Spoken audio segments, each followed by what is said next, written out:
e que a gente possa aproveitar nessa noite as sementes do Evangelho. Semente essas que nós temos que acolher pelo nosso coração, que nós temos que cultivá-la com todo o amor, com todo o carinho, com todo aquele esforço em nos melhorarmos e assim poder crescer e frutificar através das boas ações. O Evangelho dessa noite, a mensagem que nós trazemos aqui essa noite é sobre a terapêutica do Cristo, a terapêutica de Jesus Cristo, né? Aproveitar, saber entender, saber esmiuçar, como se fosse o suco da laranja, a essência de tudo aquilo que Jesus quer nos ensinar. É isso que temos que fazer, porque muitas vezes nós nos colocamos a estudar o Evangelho, nós temos o Evangelho segundo o Espiritismo na nossa casa, e a gente faz aquela leitura e nós nos atemos apenas à explicação que os Espíritos nos dão, que está lá no livro. É preciso a gente viajar nas mensagens de Jesus. É preciso a gente viajar nas explicações de Jesus. É preciso nós nos enxergarmos nas explicações de Jesus Cristo. Porque é nos enxergando que a gente vai perceber o que em nós está de acordo com a proposta que Jesus Cristo tem nas nossas vidas. E na leitura do Evangelho, no estudo do Evangelho, é preciso irmos muito mais além das palavras. Porque a gente muitas vezes se atém ao aspecto simbólico das palavras. Jesus Cristo curou o cego, então Jesus Cristo fez um milagre. Jesus Cristo fez uma operação daquilo que a doutrina espírita nos ensina sobre o magnetismo curador. E nós nos atemos apenas a isso. Nós não buscamos o que essa passagem sobre a cura do cego quer nos dizer de forma mais profunda, em sua essência. Porque cada momento da vida de Jesus Cristo, todas as situações, ele aproveitava para repassar um ensinamento. E tudo isso nós temos que aproveitar. E assim, nós temos a passagem evangélica dessa noite. A passagem evangélica é sobre a cura de um cego em Betsaida. E a leitura diz assim, que todos prestemos muita atenção. Dirigem-se a Betsaida. Trazem-lhe um cego, rogando-lhe que o tocasse. Segurando a mão do cego, levou-o para fora da aldeia. Cuspindo-lhe nos olhos, impondo-lhe as mãos, perguntavam: vês alguma coisa? Recobrando a visão, dizia: vejo os homens porque vejo as árvores que andam. Então novamente pôs as mãos sobre os seus olhos. Ele viu em profundidade e restabeleceu-se. E via pormenorizadamente, com clareza, a todos e a tudo. E o enviou para casa, dizendo: não entres na aldeia. O que essa passagem evangélica quer nos trazer? O que essa passagem evangélica quer nos ensinar? Nós podemos perceber que nessa passagem ela tem muito movimento, ela tem muita ação, assim como muitas outras passagens evangélicas de Jesus. Você pode ver que Jesus ele sempre estava em algum lugar, ele sempre estava fazendo alguma coisa, e ele aproveitava essas oportunidades para nos ensinar. Ele aproveitava essas situações para nos trazer um ensinamento. Então aqui na cura do Betsaida, a gente fica assim meio reflexivo com a última parte. Ele cura o cego e ele fala: volte para a sua casa, mas não volte para a aldeia. E a gente se pega a pensar, como é que eu vou, se a casa fica na aldeia, como é que eu vou voltar para casa e não vou voltar para a aldeia? Não é questão a se pensar, a se refletir? Aqui é um exemplo que a gente muitas vezes pega o aspecto simbólico e não busca refletir. E aqui, gente, está com um verdadeiro tesouro, uma verdadeira chave para entendermos a essência dos ensinamentos de Jesus, o que ele quer realmente nos ensinar. E aí, antes de adentrarmos na explicação dessa passagem, é preciso a gente entender a seguinte questão. Naquele tempo, era de costume dos profetas, dos sacerdotes, usarem uma forma de ensinar, um mecanismo pedagógico de ensinar aquilo que eles tinham vontade, que eles tinham em mente. O que é que nós geralmente utilizamos para ensinar as pessoas algo?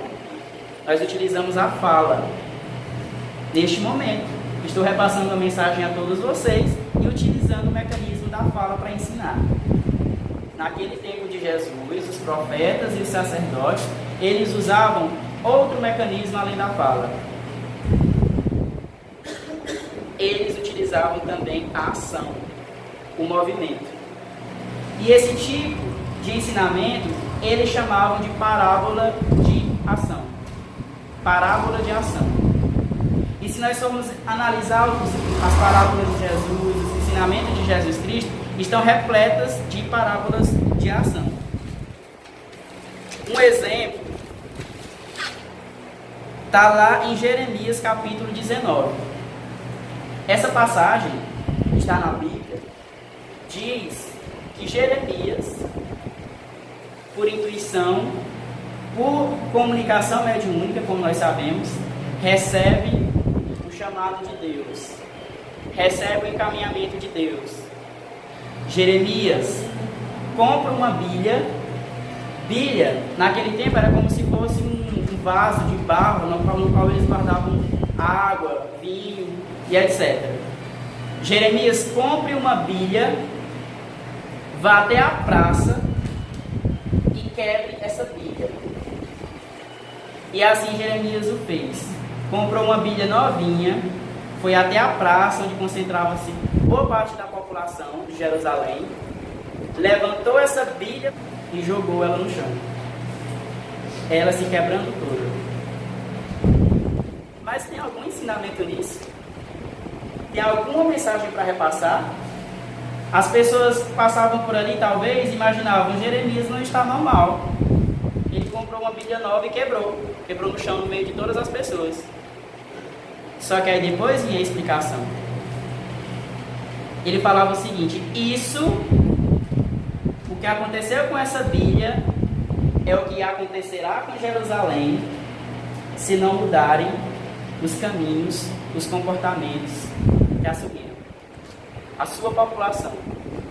Se não seguisse os ensinamentos de Deus, que Deus propõe, isso é o que aconteceria com Jerusalém. Ela seria quebrada.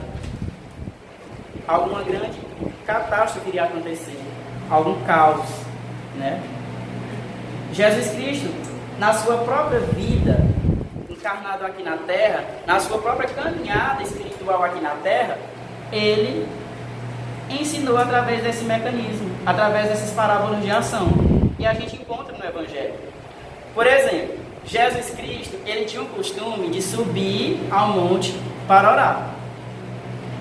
Será se para a gente orar, a gente precisa subir no monte? Para orar, será que nós precisamos vir ao centro espírita ou ir à igreja? Jesus Cristo, ele sabe mais do que cada um de nós, que você pode orar em qualquer lugar que você estiver. Mas ele estava passando um ensinamento. E qual ensinamento Jesus Cristo queria nos repassar subindo ao monte para orar?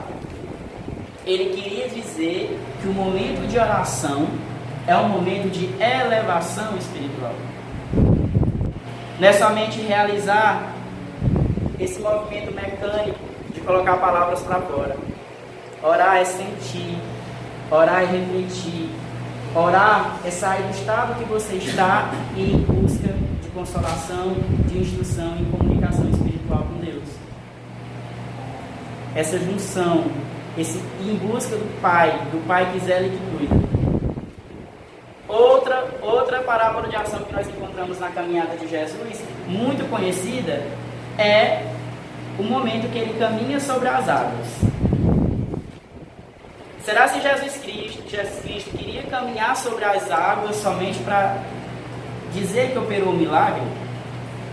Para mostrar esse grande feito, para ficar registrado na história da humanidade? Não. Toda situação, meus amigos, como eu já falei, como nós sabemos, todo momento da vida de Jesus era aproveitado para nos ensinar.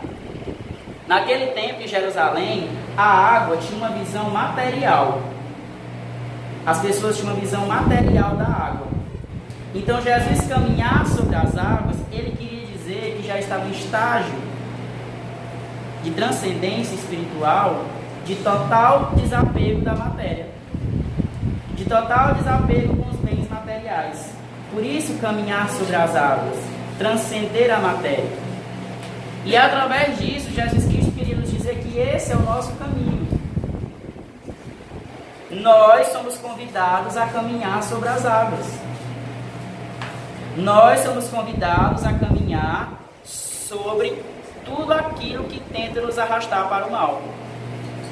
As nossas más tendências, a gente tem que vencer elas, que é o apego.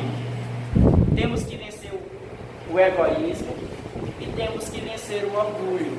Quando um dia nós formos realmente donos de nós mesmos, então caminharemos sobre as águas. Estaremos realmente desprendidos desse apego material. Nós chegamos à reflexão da mensagem evangélica. Entender que essa mensagem, a cura de um cego em Betsaida, tem esse mesmo aspecto de ensinamento. É uma parábola de ação e tem uma mensagem a repassar.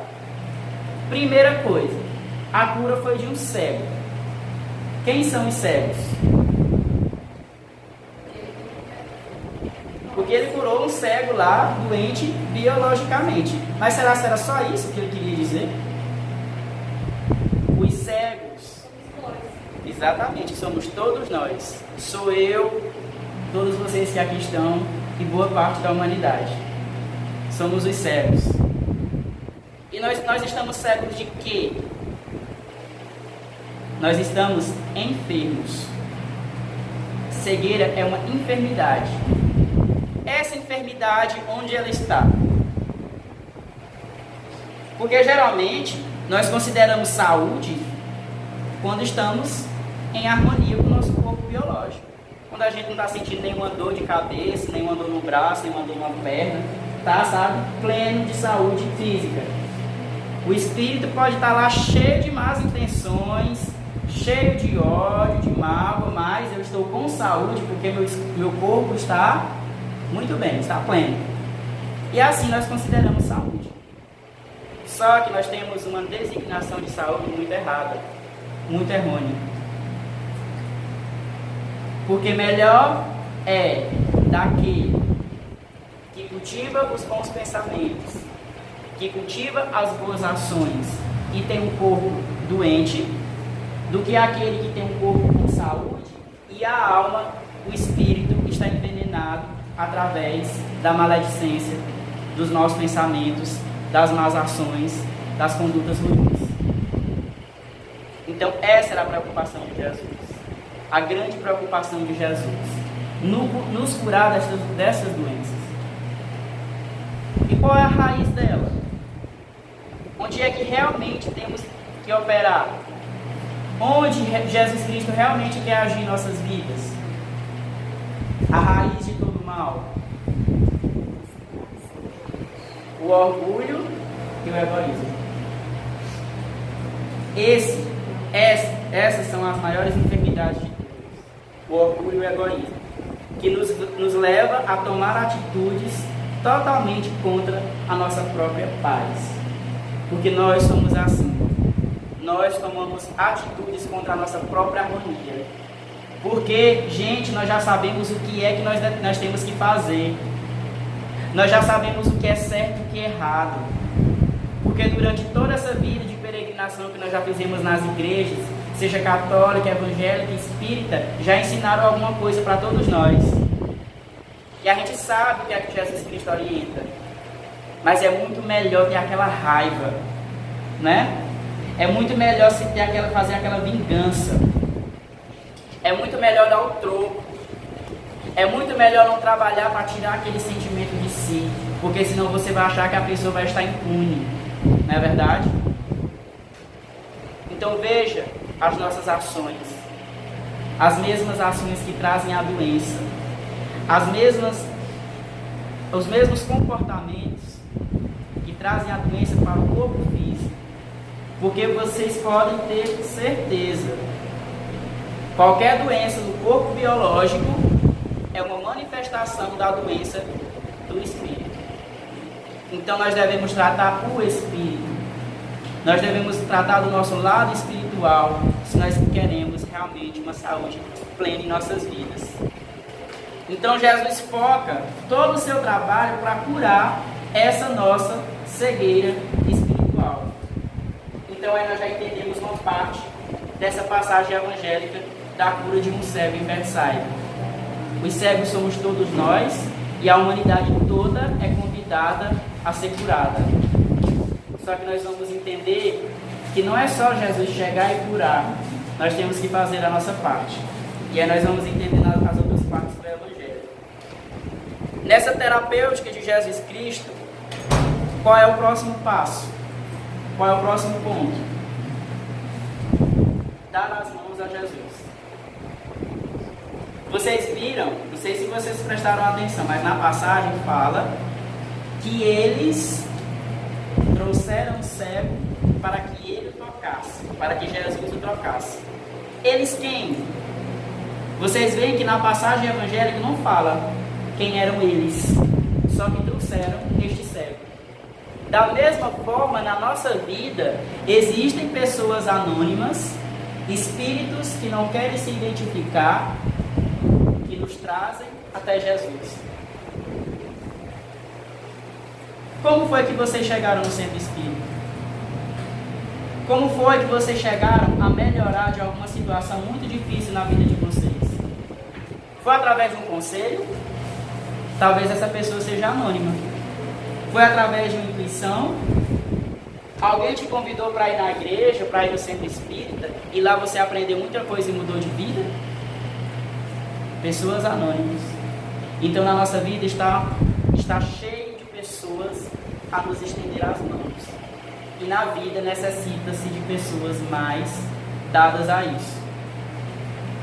Toda vez que um amigo ou um desconhecido chega a te dar um conselho, chega a te dar uma orientação, qual deve ser o nosso comportamento? Eu não aceito você falar isso de mim. Eu não aceito você dizer que eu sou isso. É esse que deve ser o nosso comportamento. Meu amigo, esse é seu ponto de vista. Muito obrigado pelo conselho. Eu vou refletir sobre as palavras que você me deu. Eu te agradeço muito por você se preocupar comigo. E aí você vai refletir sobre o conselho que te deram. Se você achar realmente que ele é condizente, aceite. Mude, transforme-se de vida. Transforme a sua vida. Porque quando a gente fala que o segundo passo é dar as mãos a Jesus Cristo, não é esperar que ele se materialize diante de nós, mas saber receber a mão estendida do irmão. Saber reconhecer as pessoas que estão presentes na tua vida a te ajudar. Receber, segurar a mão de Jesus Cristo, vai muito mais além disso. Às vezes, nós estamos com o remédio em nossas mãos, mas nós não usamos por própria ignorância. O que é que eu quero dizer com isso? Não basta nós chegarmos no centro espírita para fazer um tratamento de fluidoterapia ou de desobsessão. Toda a espiritualidade vai estar empenhada a lhe ajudar, você pode ter certeza, porque Deus te ama e é misericordioso. Mas nós temos que fazer a nossa parte. Se eu estou lá dentro da cabine de parto, desconfiado, eu não gosto desse passista, eu acho que o passo com outro passista seria melhor, eu não tenho fé em mim mesmo, eu acredito que aquele passo não vai me servir de nada, ou eu tomo o passo, quando chegar lá na esquina, paro numa banca de cerveja, ou chego lá na minha casa, volto a xingar, volto a brigar, volto a fechar o meu coração. Isso é negar a mão de Jesus estendida. Porque ele estava bem assim, ó, te deu o passe, a mão dele estendida na tua direção. E o que foi que você fez? Não se curou. Porque para aceitar a proposta de Jesus Cristo nas nossas vidas, nós temos que assumir a mudança que Ele nos propõe. Porque digamos que você está em um lugar com uma infecção, com uma doença contagiante. Numa região com uma doença contagiante. Você é retirado dessa região, você é tratado e curado. Aí você volta para o mesmo lugar que você estava, a região com a epidemia contagiante. Você vai adoecer de novo. Da mesma forma é a nossa vida. Jesus te convida a sair da má conduta, a sair das más tendências, dos maus comportamentos. Você recebe um passe, você faz a desobsessão, você faz seu tratamento espiritual. Mas aí você volta a ter a mesma vida que você tinha antes. Isso vai adiantar? Nós vamos nos contagiar com tudo de novo. E foi Jesus Cristo que quis isso. Foi Deus que castigou. Uma palestra que eu assisti, e que eu até já dei exemplo aqui no Centro Espírita, é que é o seguinte: Deus ele não castiga. Deus ele tem as suas leis universais. Digamos que as leis de Deus é um caminho e nós estamos a dirigir um carro. O volante desse carro é o nosso livre arbítrio. E você está com ele ali em suas mãos para escolher por onde quer andar, o que quer fazer. De repente você está nesse volante e dá uma guinada e cai ribanceira abaixo. Foi Deus que quis que você caísse de ribanceira abaixo? Foi Deus que quis fazer isso comigo? Não. Foram as minhas próprias escolhas. Então não adianta nós pensar que Deus castiga. Adianta a gente saber, nós nos reconhecermos como pecadores. Reconhecer o erro e trabalhar para corrigir os erros. Só assim nós teremos uma cura, uma melhoria eficaz nas nossas vidas. O Evangelho atua na fonte do sentimento, instrumento essencial para aperfeiçoamento aos nossos sentimentos, afinando-nos com as lições de humildade e amor. Então, segurar a mão de Jesus diante do que eu acabei de explicar e diante da passagem evangélica, o que é que quer dizer? Segurar a mão de Jesus é você deixar a aldeia. Nós temos o cego, que somos todos nós. Esse cego ele é retirado da aldeia. Então nós, doentes, somos convidados por Jesus Cristo a deixar os nossos maus comportamentos, deixar a aldeia e assumir uma nova conduta de vida. Buscar assumir, porque a gente sabe que da noite para o dia não dá. E Jesus Cristo ele sabe disso. Mas há uma diferença entre tentar e não fazer nada. Ah, eu sou assim. Se você gosta de responder com ignorância, é porque eu sou desse jeito. Se você gosta de xingar, é porque eu sou desse jeito. Se você não perdoa seu irmão, é porque eu não consigo perdoar, eu sou desse jeito. É a síndrome de Gabriela. Eu nasci assim, eu sou assim, Gabriela, igual a novela. É a síndrome de Gabriela que nós temos. E nós não tentamos nos melhorar. Porque se você não consegue perdoar, você pode trabalhar progressivamente para um dia conseguir perdoar. Se você xinga muito em sua casa, você pode trabalhar para diminuir esse seu comportamento. Se você é uma pessoa que não é de fazer muita bondade, muita caridade, você pode começar aos poucos a fazer o bem ao próximo. Então tem essa grande diferença, né? Entre não fazer nada e se esforçar para fazer alguma coisa. E quando Deus vê o nosso esforço, vocês podem ter certeza que a ajuda chega. Uma vez eu ouvi uma música que diz assim: quando eu busco ser uma boa pessoa, Deus acrescenta todas as outras coisas na minha vida. Então não precisa você fazer uma coisa muito grande, uma revolução muito grande na sua vida em prol do bem, se você não pode. Você pode começar com pequenas atitudes. Jesus Cristo, Deus, reconhecendo a nossa capacidade, vão nos trazendo as moletas, vão nos trazendo tratamento, vão nos ajudando, nos iluminando, e assim a gente vai crescendo. Então que nós possamos assumir essa responsabilidade de mudarmos, meus amigos. O terceiro passo da terapêutica de Jesus Cristo é estar disposto a caminhar com Jesus, submeter-se à disciplina que Ele propõe. E aí é outra questão complicada na nossa vida, porque nós sabemos que o Evangelho de Jesus é todo um encaminhamento moral para o nosso ser, para a nossa vida, e não há outro caminho, não adianta, não há outro caminho, é todos esses apontamentos morais que temos que seguir para um dia sermos um homem de bem e assim adquirirmos a felicidade através dos nossos esforços.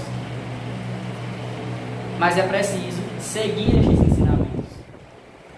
Uma vez eu falei aqui no Centro Espírita, tem gente que compra uma Bíblia e coloca na sala para enfeitar a mesa. Eita, mas é bonito. Você chegar naquela sala e tem aquela mesa muito bonita e aquela Bíblia lá em cima enfeitando. A Bíblia é aberta. Às vezes você tem um livro espírita, como é prazeroso você ter esse livro espírita em sua casa. Mas será se ele é lido? Será se você estuda esse livro? Será se você faz o Evangelho no seu lar? Adianta as palavras estarem guardadas? Ou é melhor buscar fazer um estudo, aprender com esse estudo e assumir esse caminho de Jesus? Muitas vezes, meus irmãos, nós permanecemos na dor, no sofrimento e na doença por ignorância. O Evangelho de Jesus é importante porque ele nos tira da ignorância. Ele mostra o que é certo e o que é errado. Sabendo o que é certo e errado, você pode ou não assumir o que ele propõe. E aí eis a questão. Eis o terceiro passo. Saindo da ignorância, assumir a responsabilidade de caminhar de acordo com a luz da verdade. Toda vez que você come desse fruto do conhecimento, você é expulso de algum paraíso. Então, quando você estuda o Evangelho de Jesus Cristo, os apontamentos morais que ele traz, você é expulso de algum paraíso. Mas como assim? Estudando o Evangelho não era para mim estar no paraíso? Gente, no nosso atual momento de evolução, o nosso paraíso é outras coisas. O nosso paraíso é ter uma casa boa,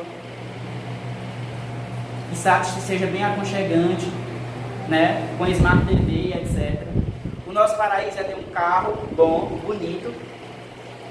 O nosso paraíso é termos um emprego, realmente, um emprego que dê para usufruir de muitas coisas da vida, com a aquisição do dinheiro que ele me traz.